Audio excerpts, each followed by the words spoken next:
चुकीच्या जीवनशैलीमुळे आपले वजन वाढले आहे का?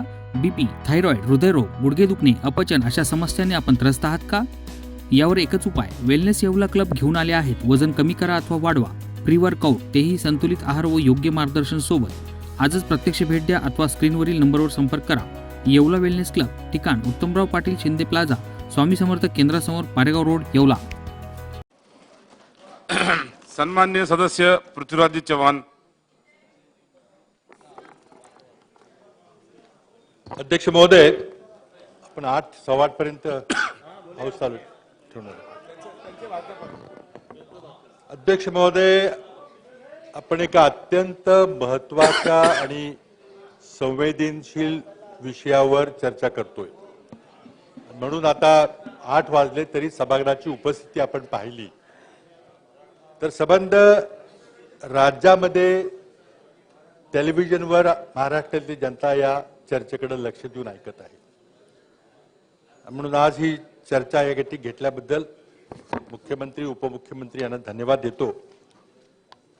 फार समज आणि गैरसमज पसरवले जात आहेत आणि स्वाभाविकपणे उच्च पदावर बसलेल्या माणसांनी जर काही वक्तव्य केलं तर ते गृहीत धरलं जातं आणि त्याचं विश्लेषण होत नाही, त्याची सत्यता पडताळली जात नाही. मला वाटतं या चर्चेतून आपल्या सर्वांनाच विविध समाजांना आरक्षण द्यायचे, त्यांचा आर्थिक दर्जा सुधारायचा आहे, सामाजिक दर्जा सुधारायचा आहे, याबद्दल कोणाचं दुमत नाही. मार्ग वेगळे वेगळे असू शकतात, उपाय आपण करू शकतो, त्याबद्दल चर्चा झाली पाहिजे. चांगली गोष्ट आहे, चर्चा होते. अध्यक्ष महोदय, 1902 साली पहिल्यांदा शाहू महाराजांनी कोल्हापूरमध्ये आरक्षणाची कल्पना देशात पहिल्यांदा आणली. दक्षिणेतल्या काही राज्यामध्ये देखील विचार चालू होता. म्हणून आज देशभरामध्ये छत्रपती शाहू महाराजांचं नाव विशेष ओबीसी समाजामध्ये घेतलं जातं. उत्तर प्रदेशमध्ये त्यांच्या नावाने एक जिल्हा तयार केलेला आहे. आणि त्यावेळेला पहिल्यांदा 50% आरक्षण देण्यात आलं मागासवर्गीयांना आणि त्या मागासवर्गीयांच्या यादीमध्ये मराठा समाजाचा समावेश झाला. 1902 पासून कोल्हापूर संस्थांमध्ये आरक्षण मिळत गेलं. परंतु स्वातंत्र्यानंतर जेव्हा आपण राष्ट्रीय मागासवर्गीय आयोग नेमला, काका कालेलकर आयोग नेमला, त्या आयोगाने मात्र मराठा समाजाला मागासवर्गीय दर्जा देण्याला नकार दिला. त्यावेळेपासून मग मराठा समाजाला राष्ट्रीय पातळीवर मागासवर्गीयाचा दर्जा मिळाला नाही. पुढे 92-93च्या सुमारास मंडल आयोगाने त्याची पुनरावृत्ती केली, आपल्याला काढून टाकलं. आणि वेळोवेळी जेव्हा राज्यातली आर्थिक परिस्थिती बिघडते, बेरोजगारी वाढते, शेतकऱ्यावर संकट येतात, तेव्हा लोकांना दुसरा पर्याय राहत नाही आणि मुलं, मग तरुण मुलं, सुशिक्षित बेरोजगार मुलं, अल्पभूधारक शेतकऱ्यांची मुलं ही या आंदोलनामध्ये भाग घेतात. आणि आज तीच परिस्थिती आपल्या समोर आहे. प्रचंड मोठं बेरोजगारीचं वातावरण आहे. शिक्षणाचं खाजगीकरण झालेलं आहे, कोणाला शिक्षण परवडणारं झालंय. आणि त्यात आता आपल्या शासनानं सरकारी नोकऱ्यांचं खाजगीकरण करण्याचाही काही प्रयत्न केला होता, पण तो थांबला. त्यामुळे नैराश्याचं वातावरण समाजापुढे आहे. त्या वातावरणामध्ये महाराष्ट्राच्या निर्मितीला 1960 पासून किती वर्ष झाली, 50 वर्षानंतर भुजबळ साहेब आपल्या आघाडी सरकारनं पहिल्यांदा मराठा समाजाला आरक्षण देण्याचा निर्णय घेतला. बाळासाहेब थोरात आमचे सहकारी इथं होते. मला वाटतं राजेश भैया टोपे मंत्री म्हणत होते, आमचे भास्करराव जाधव होते, अजित पवार होते, आणि त्या सगळ्यांच्या सहकार्याने आपण मार्ग काढला. सुप्रीम कोर्टाने काही 50% काही घटनेत कुठे तरतूद लिहिलेली नाही. एका खटल्यामध्ये त्यांनी गाईडलाईन्स दिलेल्या आहेत की 50%च्या वर आरक्षण असू नये, आणि जर 50%च्या वर आरक्षण द्यायचं असेल तर विशेष मागासलेली परिस्थिती तुम्हाला दाखवावी लागेल. आणि ती दाखवण्याकरता मग राज्याच्या मागासवर्गीय आयोगाकडून संख्यात्मक माहिती, क्वांटिटेटिव्ह माहिती गोळा केली पाहिजे, हा निर्देश आहे. अध्यक्ष महोदय, आमच्या मंत्रिमंडळाच्या सहकार्याने आम्ही निर्णय घेतला की आपल्याला ही प्रलंबित मागणी आहे ती त्यापुढे काहीतरी पुढे करावं लागेल. आम्ही प्रामाणिकपणे राज्य मागासवर्गीय आयोगाचे त्यावेळचे अध्यक्ष न्यायमूर्ती बापट यांच्याकडे गेलो. त्यांना सांगितलं की फक्त माहिती गोळा करा, आरक्षण द्यायचा राजकीय निर्णय कॅबिनेट घेईल, पण सुप्रीम कोर्टाच्या आदेशाप्रमाणे संख्यात्मक क्वांटिटेटिव्ह डेटा गोळा करा. दुर्दैवानं त्यांचा पूर्वग्रह दूषित होता मला माहित नाही. त्यांनी स्पष्टपणे सांगितले की मराठ्यांना आरक्षण द्यायची काय गरज नाही, मी काही करणार नाही. मग ते बरंच सांगितलं किती तुमचे मुख्यमंत्री आहेत आणि किती कारखान्याचे चेअरमन आहेत वगैरे बऱ्याचशा गोष्टी झाल्या, मी ते सगळं सांगत नाही. पण आता आमच्या समोर पर्याय नव्हता. सुप्रीम कोर्टाने काय म्हटलंय की क्वांटिटेटिव्ह माहिती द्या. आता त्यांनी म्हटलं की मागासवर्गीय आयोगाकडून द्या, पण मागासवर्गीय आयोग तयार नसेल तर आमच्याकडे पर्याय काय होता. अध्यक्ष महोदय, आमच्या मंत्रिमंडळानं मंत्रिमंडळाची एक उपसमिती गठीत केली. त्या आमच्या मंत्रिमंडळामध्ये राधाकृष्णजी इथं आलेले तेही होते, भुजबळ साहेब होते, आणि त्या समितीमध्ये निलेशजी गेलेत का काय मला माहित नाही, पण आम्ही नारायणरावजी राणे आमचे ज्येष्ठ सहकारी होते, माझे मुख्यमंत्री होते, त्यांना त्या समितीचं काम देण्याची विनंती केली. आपण सरकारी अधिकाऱ्यांच्याकडून माहिती घ्या. आता सरकारी अधिकाऱ्याला जर विचारलं तर तो खोटं सांगणार नाही, कारण त्याची नोकरी जाईल त्यानंतर. राणे साहेबांनी आणि त्यांच्या कमिटीने, त्यामध्ये मंत्रिमंडळाचे अनेक सहकारी त्या उपसमितीमध्ये होती, ते मंत्री गट होता, तो मंत्रिमंडळाची उपसमिती होती. त्यांनी प्रत्येक विभागीय कार्यालयामध्ये ते स्वतः गेले, माहिती गोळा केली. वर्षभर लागलं त्यांना. 2013 मध्ये आम्ही काम सुरू केलं होतं, वर्षभर काम लागलं आणि त्यांनी एक अहवाल दिला आणि मराठा समाजाच्या सरकारी नोकऱ्यांच्या मध्ये काय परिस्थिती आहे, शिक्षण संस्थांमध्ये, व्हाईस चान्सलरमध्ये काय परिस्थिती, हा अहवाल दिला. मंत्रिमंडळाला तो अहवाल सादर केला. अध्यक्ष, असं कोणाचंच म्हणणं नाही की मराठा समाज हा राजकीय दृष्ट्या सक्षम नाही. आहे, बरेचसे आमचे 200-400 कुटुंब राजकारणामध्ये अग्रणी आहेत, त्यामध्ये वाव नाहीये. प्रश्न आहे सरकारी नोकऱ्यांचा, जिथं धोरणात्मक निर्णय होता, जिथं समाजाला दिशा दिली जाते, त्यामध्ये काय परिस्थिती आहे. परिस्थिती वाईट होती, बिकट होती. आणि म्हणून वेळ झाला होता, निवडणुका येणार होत्या. आम्ही जून 2014 मध्ये अध्यादेश जारी केला आणि मराठा समाजाला कमिटीने 20% आरक्षण सुचवलं होतं, आम्ही 16% केलं आणि 16% आरक्षण द्यायचा अध्यादेश म्हणजे कायदा केला. लोकांना अध्यादेश आणि कायद्यामधले फरक बऱ्याचशा लोकांना गलफत असते. अध्यादेश हा कायदा असतो, फक्त त्याला 6 महिन्याच्या आत विधिमंडळाकडून पारित करावं लागतं. त्या अध्यादेशानंतर जाहिराती निघायला सुरुवात झाली, ऍडमिशन मिळायला सुरुवात झाली, लोकांनी उत्साहानं अर्ज भरले, जाहिराती अजूनही आहेत. GR निघाला की मराठा समाजाचा आहे का नाही याचा जे सर्टिफिकेट मिळेल, त्या सर्टिफिकेटवर ते जून 2014च्या अध्यादेशाची आजही आपण जरी सर्टिफिकेट घ्यायला गेला तर त्यामध्ये जून 2014च्या शासन आदेशाची त्यात नोंद आहे की त्या शासन आदेशानुसार हे सर्टिफिकेट दिलं जाते. अध्यक्ष महोदय, कोणतरी दुसऱ्या दिवशी उच्च न्यायालयामध्ये गेला, कोण गेला, कोणी पाठवलं, पण उच्च न्यायालयात गेला, ते लढाई लढली पाहिजे. आम्हाला आमच्या महाअभिव्यक्त्याकडून योग्य सल्ला मिळाला होता. आम्हाला विश्वास होता की या जरी चॅलेंज झालं, आव्हान दिलं गेलं तरी ते आव्हान आम्ही निश्चितपणे हायकोर्टात टिकवून ठेवू.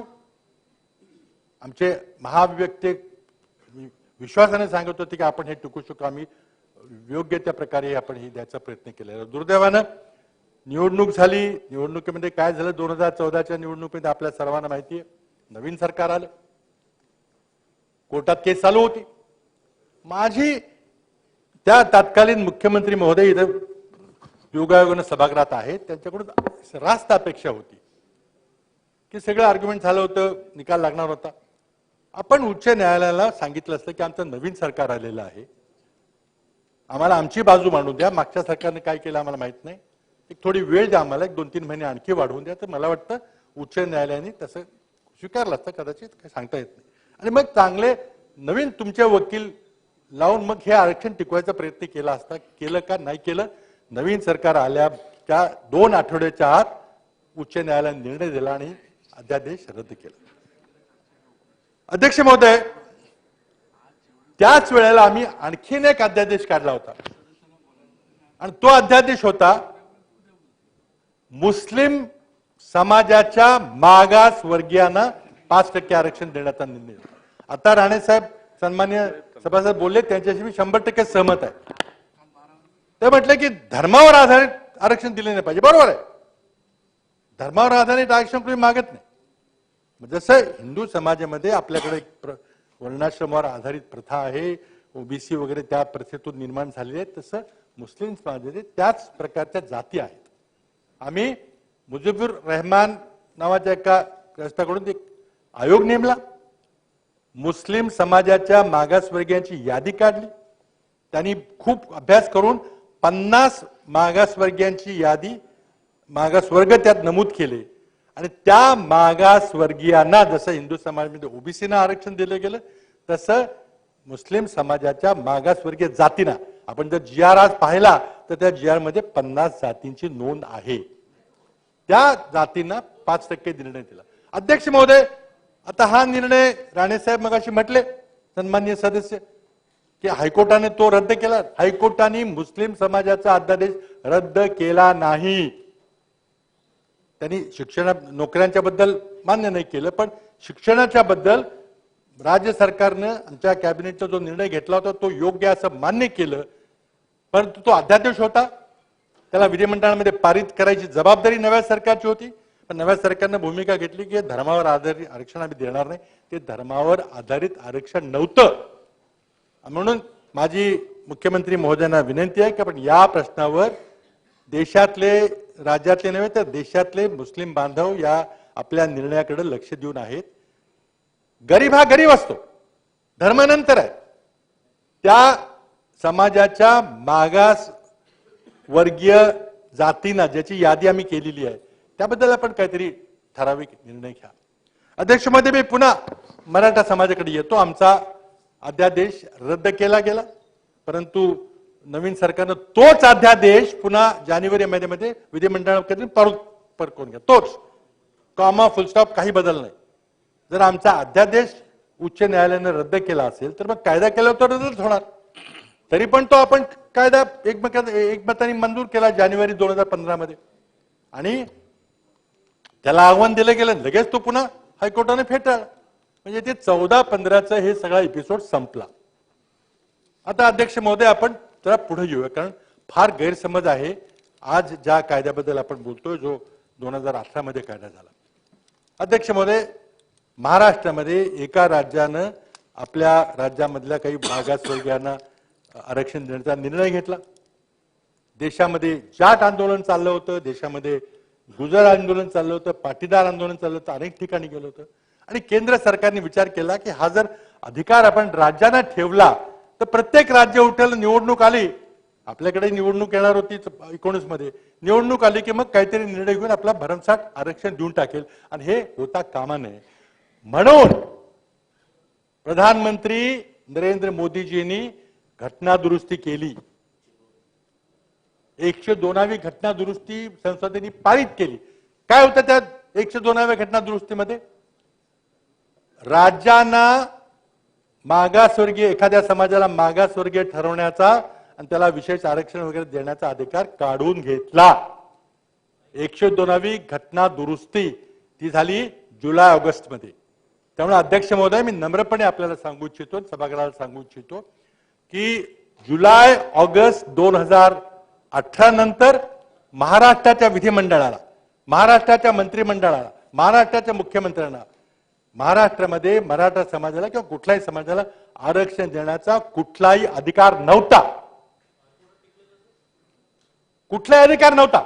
आता त्यात मी हायकोर्टाचं मी बोलत नाही, ती न्यायिक प्रवृत्ती आहे. पण सर्वोच्च न्यायालयानं काय काय सांगितलं?